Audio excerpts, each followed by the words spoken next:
Hello, everybody. Thank you for joining our webinar today. So I'm Alice from Macmillan Education, and we're really excited to have you all here.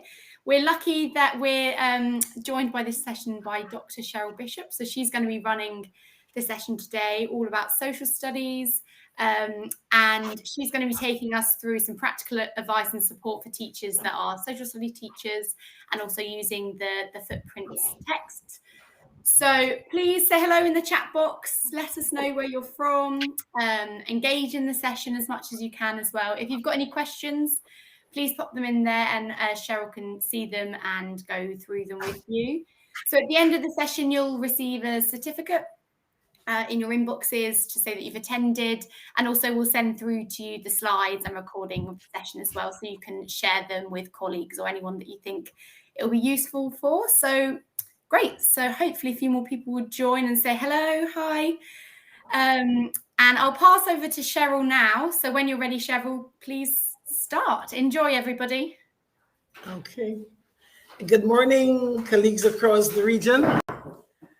This morning, I am really excited to share with you, and I trust we'll have a great session this morning as we look at ways in which we can make our lessons more interesting, ways in which we are able to get high learning outcomes from our students, and ways in which we as teachers are able to perform our task with enjoyment. I have been involved in education for over 40 years, and I am really passionate about learning. I am passionate about seeing children learning elevate. I am passionate about seeing teachers progressing and becoming real active participants, participation in the classroom with their children, rich engagement, so that more learning can take place. And so this morning, as we look at Footprints, as you know, Footprints is a new text that came through from Macmillan. And I have found the Footprints to be a #1 choice for social studies for primary school children. And I say so without hesitation.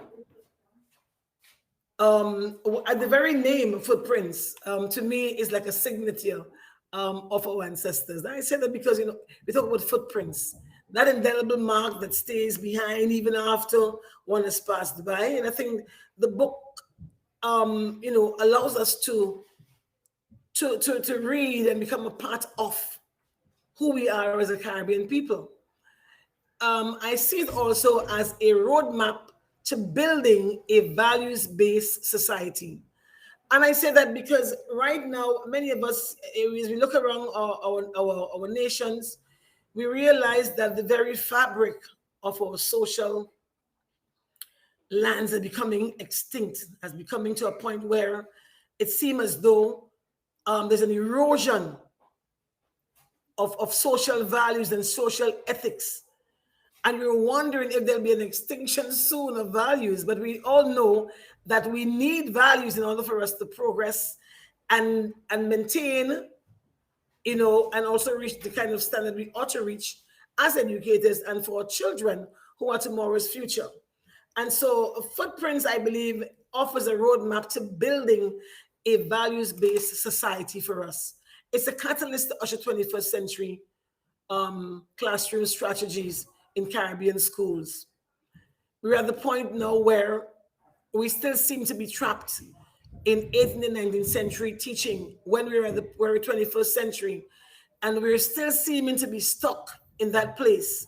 But we need to move forward and begin to allow learning to be so a part of our students' life.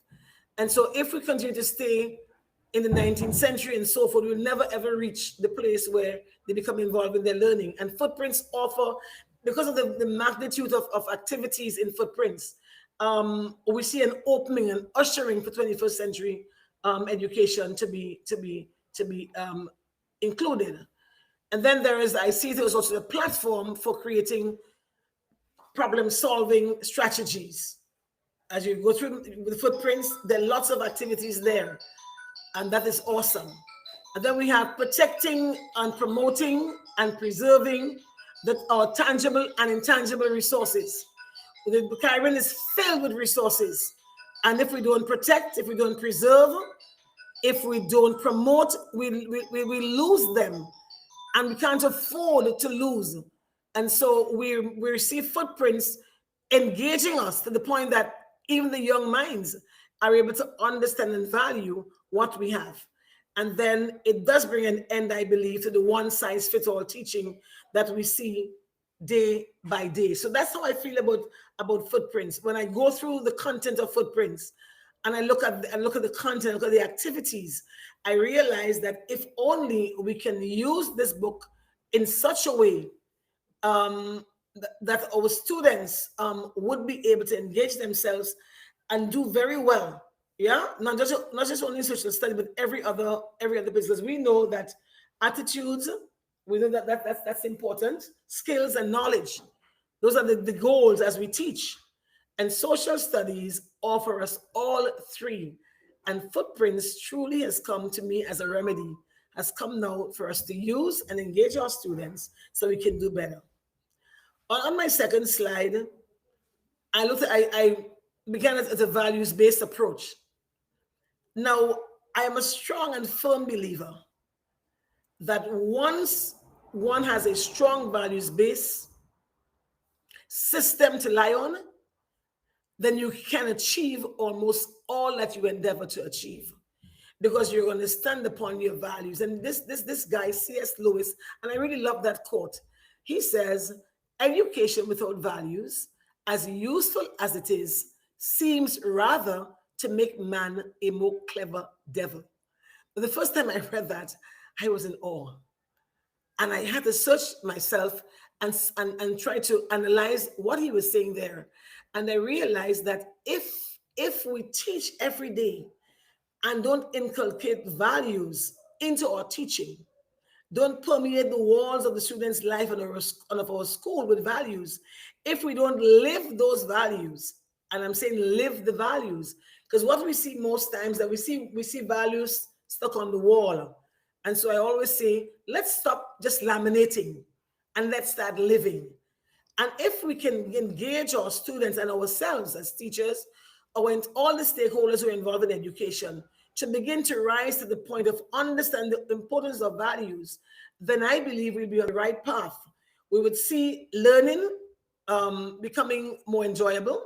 We'll see our task as teaching becoming more of one of facilitating, because once children values begin to permeate the minds and the hearts of children, then we see them making right decisions. The word of God says, as a man thinketh in his heart, so is he. And I always say that when we think, we must think with wisdom. And wisdom is a great value, is a principle for those of us who believe in Christian values. But we also know that almost that every value, it still has a spiritual base, a still spiritual connection. And so when our children understand and live values, and then we see a change in our society. And so it is critical, really critical, as we go along in teachings, whether it's social studies, whether we develop an ethical vocabulary, our students begin to develop an ethical vocabulary. Now, as you go through the footprints content, any one of the books that we have that's available, you'd realize that if it's used well, that there are lots of opportunities for students to be involved in their learning. And that is what we want. We want to allow the teacher to facilitate the learning, and that children become and be at the core of their learning. And so when there's a values base, or values of, and they think about an ethical vocabulary. So they begin to learn various values, a number of billing, determination, responsibility, creativity, right? Commitment, courage, integrity, respect, diversity, learning to understand each other, diligence. There's a wide range of ethical vocabulary. And when the child mind begins to flow in the child mind, he or she comes to the point where they are now able to use those values and develop what I would call a moral compass. Yes? Because we need a moral compass to guide us, to help us to make the right decisions, to help us to think of who we are, where we're going, where we came from, what do we want to, what kind of legacy do we want to leave behind? What kind of footprints do we want to leave behind? And as we engage ourselves in the material, in footprints, we'd realize that section after section, because of the involvement, because of the capacity within our teaching to open wide doors or to unearth that inner being of our children's mind, then we see a flow of these values. And so John can say, I have 4 values, and these 4 values are, they form my base. And so when he stands on those 4 values, he knows that no one will be able to violate those values. And when we see that working, we are then preparing them to enter in to the whole of the 21st century engagement of teaching that we so need and is so applicable.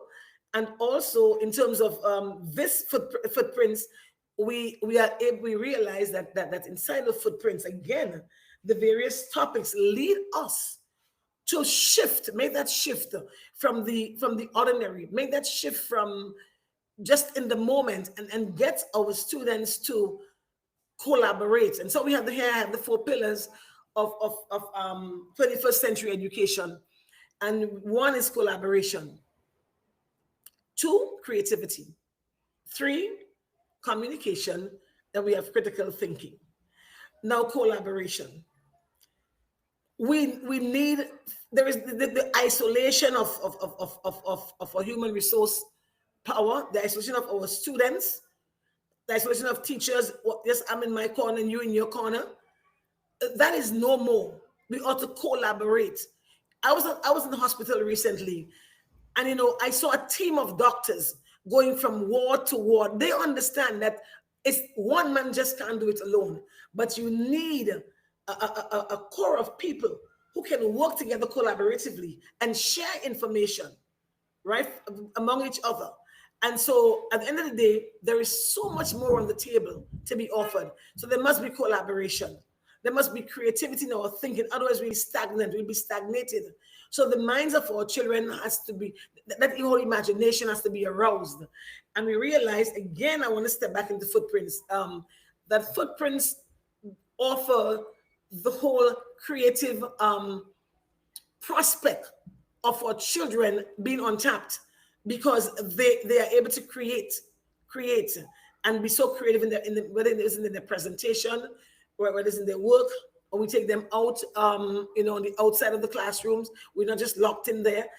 They can present their work in different ways. So their creativity and the imaginations goes wider. And then we can see not just in social, but every other area they're able to tap into and be creative people. We realize that now, talking about creatives, we realize that there's a creative industry that yields, endless revenues. And if our Caribbean people, who are so rich in culture, right, who are so rich in folklore and all of those aspects, our heritage is so dynamic. If only we can the whole creative powers begin to unfold and unwrap, then you can know what we are able to do, and then we are able to communicate. And communication is critical. How do I reach you? How do you reach me? How do I express my thoughts? How do you receive what I'm saying? And so we want our students to be able to communicate effectively to each other. We want teachers to communicate to students. What do you want me to do? What is the task ahead? What do you want? And then again, critical thinking, because we want them to think the process through. Am I thinking as a teacher? Is my student thinking? Are my students thinking? Because if we don't think critically, how can we problem solve? And we understand more than ever now, because of the magnitude of conflict that we face in our societies, even our school. When we look at the culture and climate of many schools around, we need to have our children engage in critical thinking. We need for them to begin to solve problems, become problem solvers.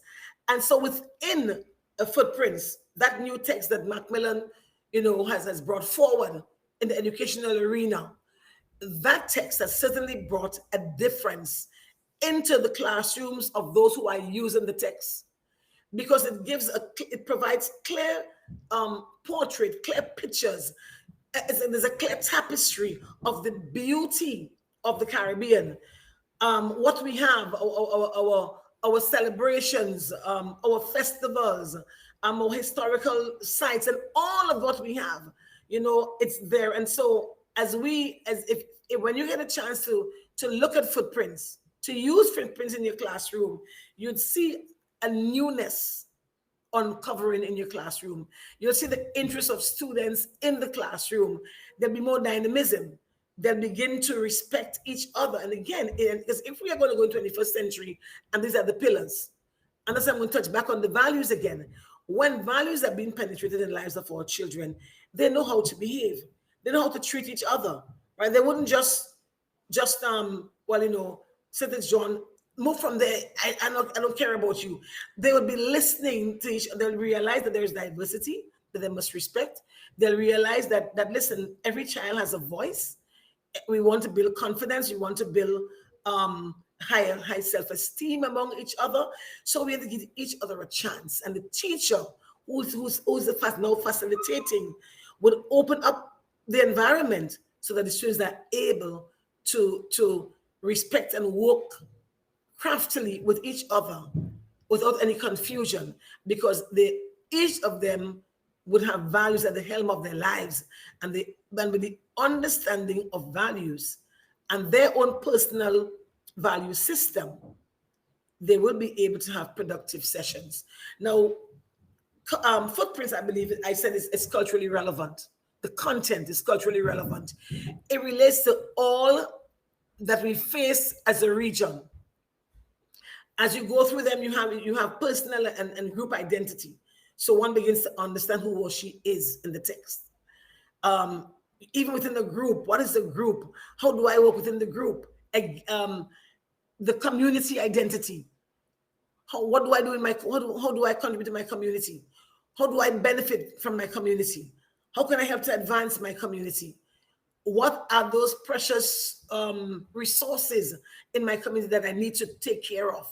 How can I do it? Then there is national identity, which we need as a people, because knowing who we are is very, very important. When I know who I am, then I become a proud citizen of Grenada. When you know who you are, maybe you're from St. Vincent or St. Lucia, maybe Jamaica, whichever island you're from, when you have that national identity, when your anthem is played, when you have your independence celebration, whatever it is about nation building, you're ready to contribute because you understand what it means, your role to play, what role the government has to play, what role families must play, what role education must play, because we realize that, however, our economy would reflect our education system. And so we need to understand the alignment and how we can get things to work in unison. So there is also civic responsibility. Our children can learn all of these from this one text, right? And that is very critical. Civil responsibility, understand the constitution of the country, understanding my rights and my responsibilities, yeah? Knowing that as much as I have my rights and my responsibility, I need not, dampen somebody else's, but respect. And then there is communication and interaction. Again, very critical. Productivity and services. As Caribbean people, I believe, I know I can speak for Grenada, we ought to become more productive. God has blessed us with such rich and fertile soil. And sometimes I wonder what we are doing. Why are we not creating more? Why are we not planting more seeds? And we can also be productive in the quality of education that we offer to our children. And that's when the book comes alive even more. The productivity and the growth of our students as we beginning to understand life and livelihood, begin to understand how they can become productive and what makes them productive, and how they themselves can probably move on to even becoming entrepreneurs and being able to offer service and goods to others. And then there's sustainability of the environment. We must sustain our environment. Otherwise, we'll have problems. We'll have food shortage. There's so much things linked, all the various natural disasters that come our way from time to time, right? And so we need to understand that all of these culturally relevant content that is based in the reader, in footprints, may I say, that's why at the beginning I said I would approach it with a values-based approach. Because if I am to ensure that my students achieve all of these, then when values are inculcated into their lives, when values permeate the very fiber of their being, so too it will move into society. So too it will move into their homes, right? Into the church, because we are ourselves, right? Wherever we go with ourselves. You know, there is that song, I mean, Michael Jackson's song, Man in the Mirror. It may not be culturally relevant in terms of the music, but the content, right? Looking at ourselves, looking at the man in the mirror, to know who I am. I want to cast the blame over there, maybe on the government, maybe on the teacher, maybe on my mom, but am I looking at myself in the mirror? Then to know that I must make that inner change. And when values are permeated into the minds and the hearts of our young people, then and only then we see them moving along that path where they understand what it means to be productive, where they understand that this piece of rock here where God has placed me, I must contribute. So it is to its sustainability, to its productivity, to its growth, to its moral conduct. I must contribute. I must respect others. I must know my constitution. I must know my rights. I must understand other people's rights and my civic responsibility as a citizen of the particular nation that I'm in. And then you have the whole national identity. There's so much celebrations across the region. I know Grenada just launched, just last week, I believe we launched our 50th independence anniversary, which is going to be on February 7th of next year. But because we're going to be 50 years, we realize as a nation that there's so much to be done. We've come a long way, but there's a long way to go. And we thought of launching and having an entire year of celebrations where our schools, every stakeholder would be involved, contributing, as our team says, one people, one journey, one future. And I believe as the Caribbean is still one people, one journey, one future. In other words, we almost came on the same boat, on the same ship. We're Caribbean people, we're one.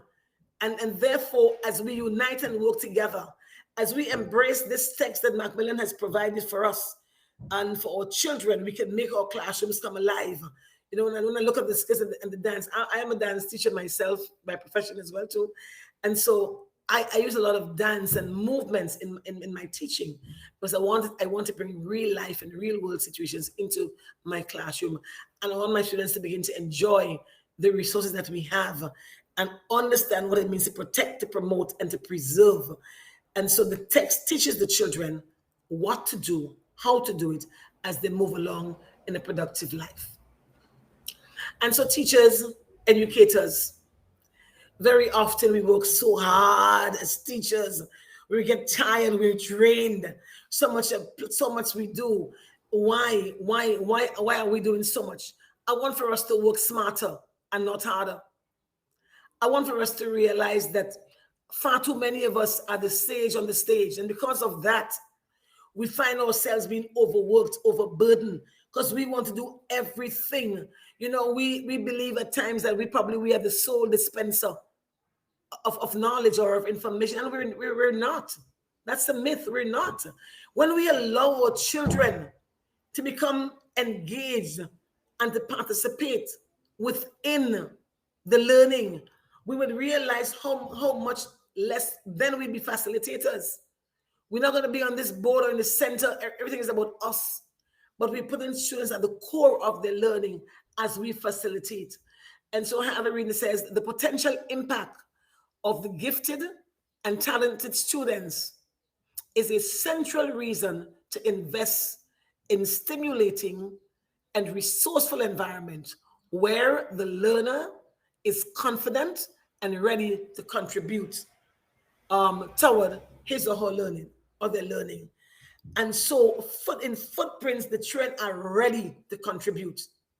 They are ready to move because they know that when it's social studies time, there'll be opportunities for them to be engaged, for them to discover, for them to explore.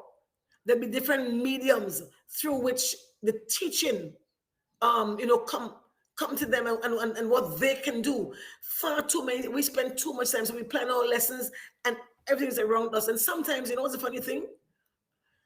Sometimes we boast, I'm finished with my syllabus, I'm finished teaching. And so what? You're finished teaching, but sometimes no learning has taken place. So what are we saying? And I'm saying this morning that in order for us to say learning is taking place, our students must show us that, yes, I am learning. And because if they're not learning, or they have not learned what we have taught, then we haven't really done it. And so the boast should be about our children attaining high learning outcomes. Even the very child who might be dispersed in our classroom is now achieving. That we have provided an environment that is stimulating, where every child becomes a real learner, where every child is provided with the opportunity to be involved. And we don't have to be locked in the four walls of the classroom. We can move away from that. We can, move on. And so we want our children to have that global mindset. Sometimes there is that fixed mindset, but we want to promote a global and cultural competencies among our students so that they are able to be part of a discussion. They are able to contribute wherever they go. They're not left behind, but they are able to do it because they have the opportunity. And so we want that kind of, so I'm saying that should be an imperative to promote that global mindset. Active citizenship. Students act on their growing knowledge by connecting with others, not only in their communities, but to comfortably operate across borders, cultures, and languages. Wow. We know that when we were brought here, we know that within the Caribbean, we have these superpowers that came at one time, and therefore even now with the Caribbean that teach, we have English, which is our dominant, yes, but there is Spanish speaking, there's Dutch, and there's French. So we have those within the Caribbean languages. And so sometimes at school, yes, we learn the foreign language. We want to learn to be more involved, be able to speak, to communicate with the language. And so the textbook of Macmillan goes from grade 3, 4, 5, and 6. We're just trying to prepare one for the kindergarten, the grade 1 to 2. Those are now in preparation. Because we have seen the value of the text. But the book is also graded. A matter of fact, it is when you look through the book, the standards of the OECS is also included. So it is standard base, right? But even though it's a standard base, remember this is only a blueprint. When you get to the classroom, teachers, the class is now with you, and your class is your first curriculum. The trend before you, those are the ones that you're about to that you are to teach and impart the knowledge to.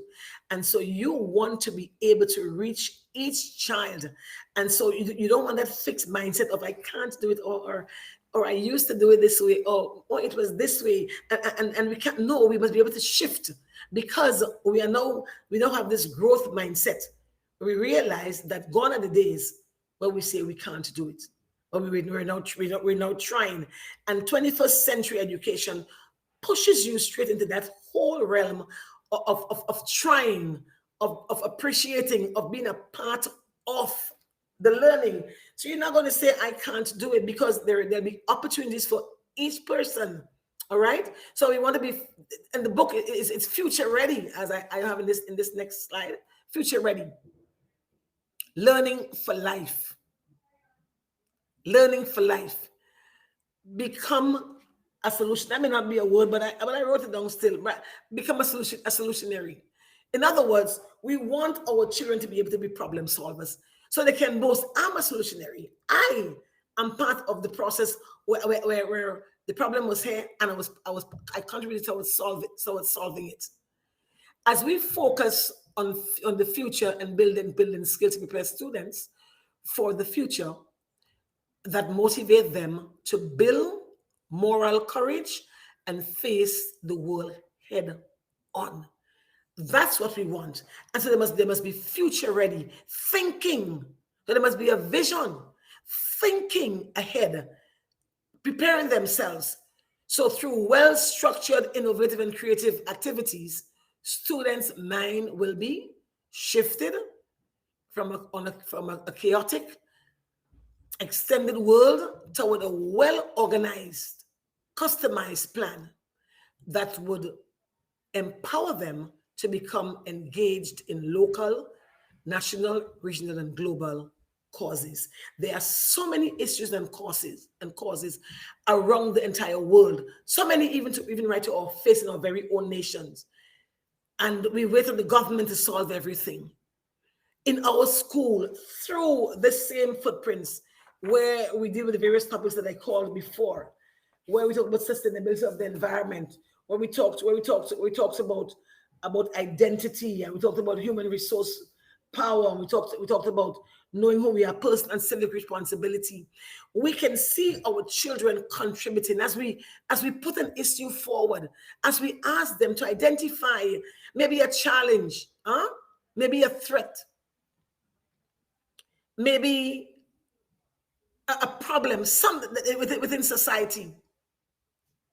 Identify one of those and explain it a little bit, and let us think of how can we solve the problem. You know, I've done it in my classroom.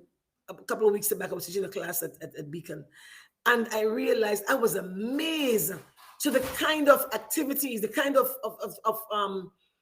issues that children brought forward. But I was even more amazed at the solutions that they brought forward. You know, one child spoke about the traffic, because we have very bad traffic in Grenada on mornings. It is just ridiculous. And, you know, and the child was saying, oh, for her, the traffic was the problem. Another one, it's too dark at nights. And then he explained that his grandpa almost bound somebody one night because the road was so dark. And he was asking that the solution was that we put more traffic lights. But he also was saying that perhaps during the day, because we have all this sunlight, we can you know, use solar. So we're able to save on energy. I didn't tell him that. They only had a few minutes to think, and they came up with awesome solutions. And I say, well, Red, you are a solutionary. You're a problem solver. And then we looked at various, and right now what they did afterwards, I asked them to create 1-minute videos on their challenge or on their issue and their solution. My goodness, I was blown away. Because I am saying to myself, had I gone to the class and began to teach and said to them, today we are doing challenges and so on in the region, half of that we were not going to cover. And not even that, the creativity that came forth, that was amazing. I stood in awe at how the children were able to contribute. So if only we give them the opportunity, right, to think about their future, to think about what they're doing, to let them become at the center of the learning, then we'll see what the power of active learning can do. And I have here footprints loaded with opportunities for active learning. And guys, I'm very serious about that. It's loaded. If you can put your hand on one, it's learner-centered classroom, putting students at the core of the learning. And I'm sure many of you are familiar with this little reading by Benjamin Franklin. It says, tell me and I forget. Teach me and I may remember. Involve me and I will learn. Yeah? When they are involved in the learning, they are able to remember. They are going to remember what it is. You know, sometimes, think about it. You may give an assessment to your students, and perhaps they cram down for the moment, and maybe even 80-90%. You go 2 days afterwards and give that same test or same assessment, maybe even in an open book, and I can guarantee that most of the grades will drop by almost 15%. And if you allow that to stretch on a little bit for maybe another 3 weeks, and they present the same test, I'm sure more than half of the children will get below 50. Why? Because the learning was not durable. And I'm saying that when we teach now, we must teach for durability. Are they able to retain? Are they able, what methods are we using for them to retain the information? And more we're understanding that when they are at the core of their learning, when we involve them in the learning, they will remember. Yes, involvement is key. Involvement is key to all of this. Our students can find solution, lovely. They can find, but sometimes we don't give them the opportunity because we are busy saying, I need to finish the syllabus. I need to finish the syllabus. We're in first term is almost over. And we figure that if we stop for a moment and engage them, that we're going to lose it. No, my dear, we're going to learn more, because as they begin to trust themselves, when they realize that they're learning, then they will be eager to want to explore other learning, right? Other forms of learning. They're going to do that. They will. And so here I have what effective teaching looks like. Active learning. So the effective teacher acts as a guide on the side, right? A facilitator, rather than the sole dispenser of information. And I refer to that as the sage on the stage, right? So we know those little sayings. And so much times we just figure that, man, it's about me.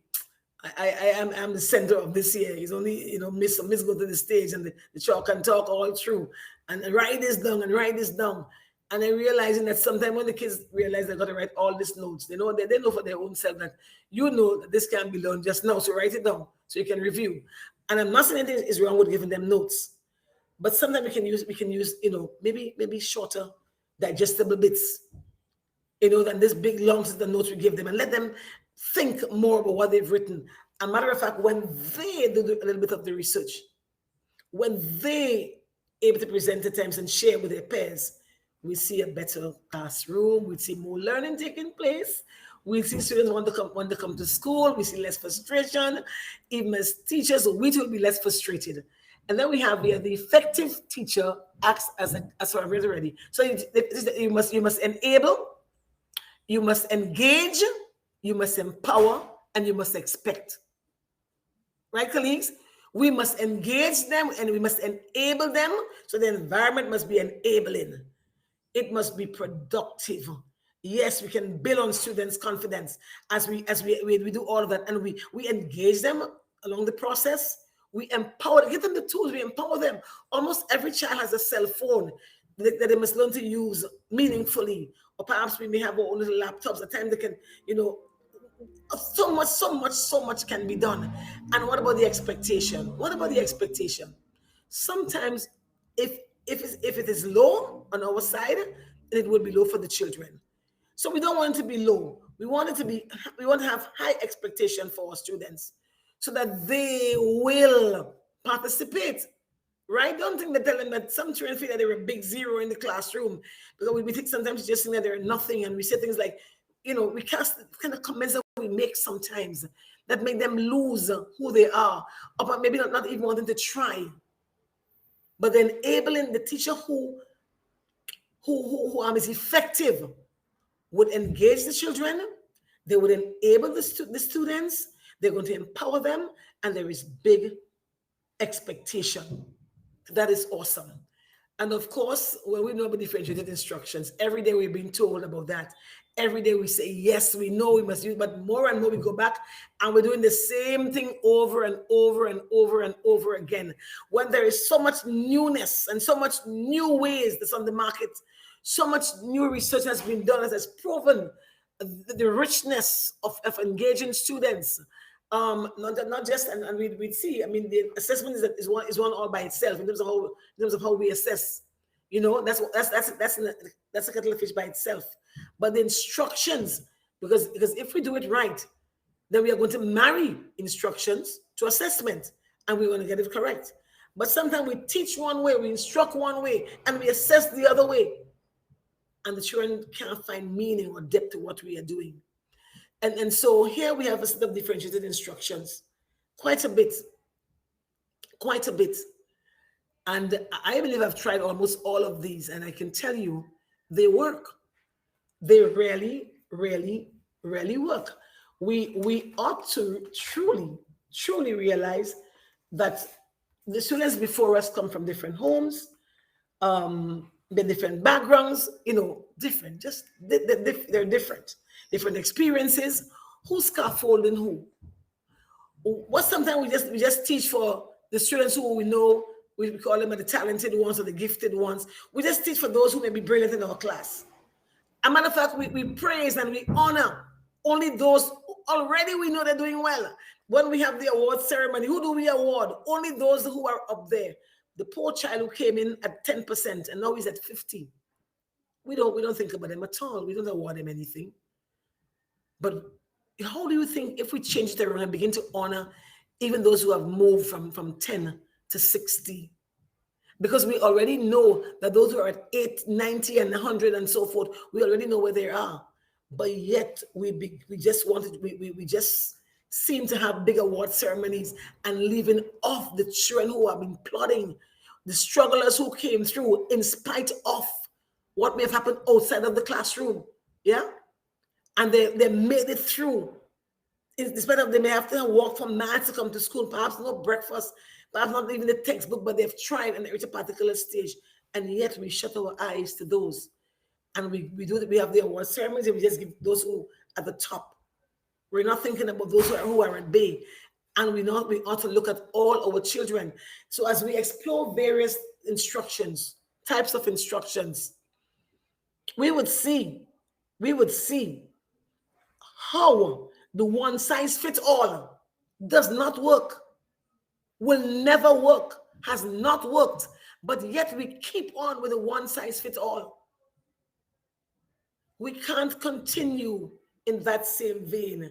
If we need our children to grow, if we want that growth mindset, if we want them to be valuable contributors to society, if we want to engage them in conversation, if we want them to be able to stand with confidence and speak. And so I thought about this thing called, we talk about the AI and and all of that, but there's also the CI, right? The conversation intelligence. Our children able to converse. How can we get them to go through have a good conversation with their peers or even with us? Are we able to converse ourselves well enough to be able to engage them into a conversation, allowing them to grow, allowing them to be able to speak, with us listening, right? The class size, yes, one may say, well, if I have a class of 30, how am I doing that? You can put them into groups. They can go into groups, all have to report on the very same day. And as teachers, we also have to learn that sometimes we should be able that, in other words, I always say it's not written in stone, that it can't change. And so, for instance, there's connection. And if we plan effectively, and if there probably is time where teachers are able to form learning communities and perhaps within the same school share, there are times that maybe we can even join groups together, and take them on a field trip, engage them in conversation. When they come back, put them in groups to learn with the various activities, and then we bring them all together again. You may see perhaps even an entire maybe play can come out of a particular topic. I may think of some event in your country, like we just not celebrated, but we were just talking in Grenada recently about we had our as you know, our October 19th, the slaying of Maurice Bishop. And then October 25th, when the Americans and Caribbean forces came in to rescue Grenadians. And we are thinking about those days in between when Grenada, the entire island was under curfew. No one knowing of his or her faith. The Trinity, they don't know that, they don't understand. Are we sharing with them as Grenadians? Many of us are not sharing well enough. And even if books are written and the children ready to read those books, how can we as a year bring the history alive in our classroom, bring social studies alive in the classroom, that they see the significance of monuments, significance of martyrs, and significance of heroes and things like that? How do we bring that to come alive in the classroom? And sometimes we can get them to begin to think so constructively, right? When you put them in this confer, compare, clarify, they can get information. And in pairs or in small groups, they confer, they discuss it. They're able to compare then the little notes. And as I compare mine with yours, maybe you may have something more than I have. I can then get a little note from you. And then we can clarify when the teacher now comes in now. And then we're going to clarify everything and put together